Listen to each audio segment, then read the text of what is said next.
بسم اللہ الرحمن الرحیم۔ ناظرین، آپ پروگرام دیکھ رہے ہیں عوام کی آواز اور میں ہوں سید امیر احمد۔ ناظرین، آج کے پروگرام میں ہمارے ساتھ ہمارے مہمان ہیں نعیم علی قادری صاحب، جو ایک سیاسی سماجی کارکن ہیں۔ آج کا ہمارا جو پروگرام ہے اس میں ہم نے موضوع رکھا ہے کہ ایک عراق کی جنگ میں ایک بچی نے کہا تھا کہ انکل میری تصویر نہ بنانا، میں بے عجاب ہوں۔ ایک بچے نے عراق کی جنگ میں کہا تھا کہ یا اللہ مجھے موت دے دے۔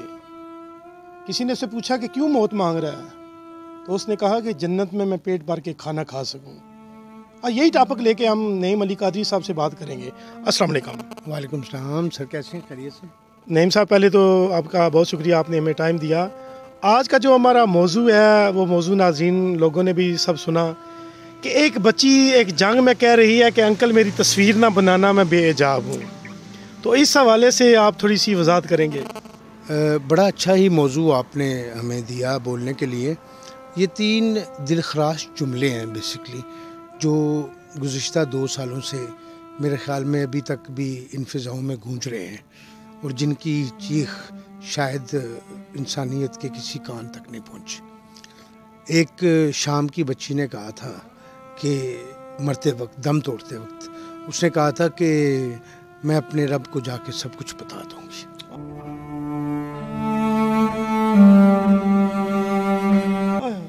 دوسرا جملہ اس نے کہا تھا عراق کی ایک بچی نے، جنگ کے دوران ایک صحافی جب اس کی تصویر کھینچنے لگا تو اس نے ہاتھ آگے کر کے کہا انکل میری تصویر نہ کھینچنا۔ بالکل، وہ اس کو فوٹوگرافر کو روک رہی تھی، روک کے اس نے کہا کہ انکل میری تصویر نہ کھینچنا، میں بے حجاب ہوں۔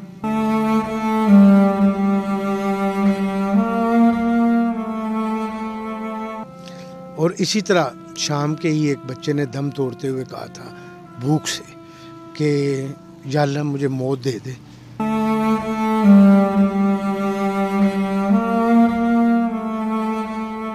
میں جنت میں جی بھر کے کھانا کھا لوں گا۔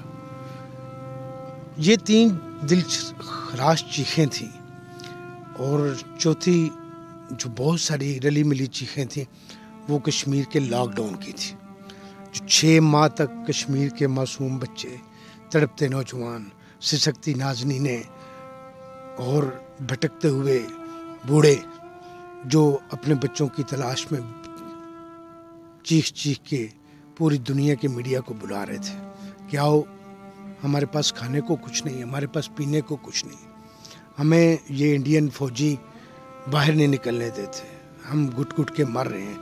لیکن یہ آواز کسی کو نہیں سنائی تھی۔ جب دنیا انسانوں کی آوازوں کو سننا چھوڑ دیتی ہے تو خدائے رب ذوالجلال کی آواز جو ہے نا وہ پھر کانپ اٹھتی ہے، جوش مارتی ہے وہ آواز، جوش مارتی ہے۔ یقین کریں کہ یہ وہ چیخیں تھیں جن سے عرش الہی ہلا گیا۔ اس نے بڑی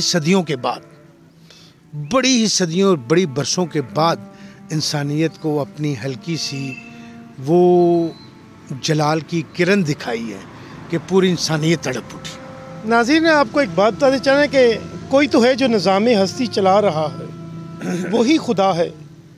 خدا کی قسم آج ہم اس پروگرام میں یہ کہنے پہ مجبور ہو گئے ہیں کہ لوگوں نے خدا کی بادشاہیت کو بھولنا شروع کر دیا تھا۔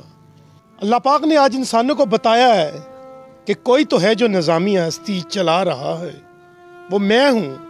اللہ نے لوگوں کو بتا دیا ہے۔ یہ لوگ اتنے ظالم اور جابر حکمران جو آج مدد مانگ رہے ہیں، کس سے مدد مانگ رہے ہیں؟ ان کو مدد دینے والا کوئی نہیں۔ طرح طرح کی خبریں سامنے آ رہی ہیں، طرح طرح کے بیانات آ رہے ہیں ان جابر ظالم حکمرانوں کے، لیکن ان کی مدد کرنے والا بھی کوئی نہیں ہے۔ اور شاہ صاحب، سب سے بڑی بات یہ دیکھیں کہ امریکہ سے لے کے اور چائنا کے پہاڑوں تک،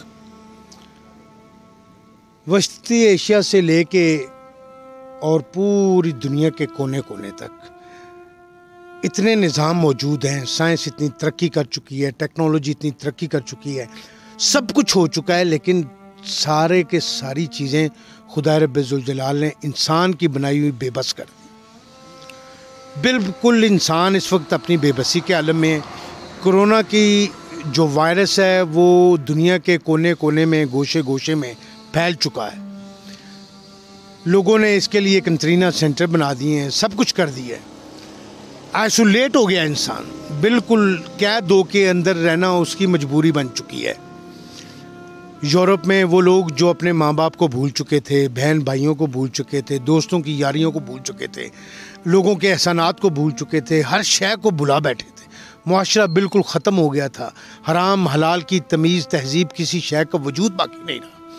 اس صورت میں بھی جب خدائے رب ذوالجلال پکار کے کہتا رہا کہ انسان میں نے تجھے احسن تقویم بنایا ہے، میں نے تجھے اشرف المخلوقات بنایا ہے، تو کہاں جا رہا ہے؟ لیکن انسان نے سوچا نہیں، اس نے سمجھا نہیں، اس نے اس چیز کا احساس نہیں کیا، اس چیز کا ادراک نہیں کیا۔ خدائے رب ذوالجلال نے اس کا ادراک کرایا کہ انسان تو بے بس ہے، تو میری ذات کے آگے کچھ نہیں، تو میری قدرت کے آگے کچھ نہیں، کسی شے کا تو کس شے کا گمان کرتا ہے؟ بھوک ہے، ننگ ہے، افلاس ہے۔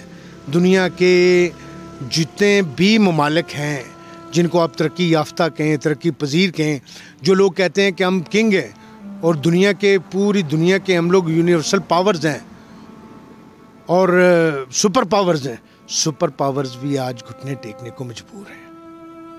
یہ تو کوئی چیز نہیں ہے۔ خدا رب ذوالجلال نے تو صرف ایک ہلکی سی جھلک دی ہے انسان کو، اپنی ہی بنائی دنیا پہ، اپنے ہوئے بنائے ہوئے گھروں میں، اپنے ہوئے بنائے ہوئے بہت بڑے بڑے کنالوں کے محلوں میں خدا رب ذوالجلال نے ایک کمرے میں مقید کر۔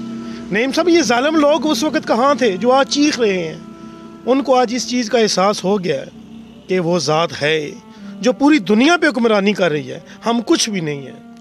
نہیں شاہ جی، آج بھی احساس نہیں۔ میں جس ٹاپک کی طرف آج آپ کی توجہ دلانا چاہ رہا ہوں اور آپ کے آواز کی طرف سے عوام تک آواز پہنچانا چاہ رہا ہوں، یہ ہے کہ دیکھیں اس قسم پرسی کے عالم میں جب صاحبان اقتدار ہیں، صاحبان مال ہیں، اور وہ لوگ اپنے مال کو اس وقت بھی ایک احساس کے ساتھ لوگوں تک نہیں پہنچا رہے۔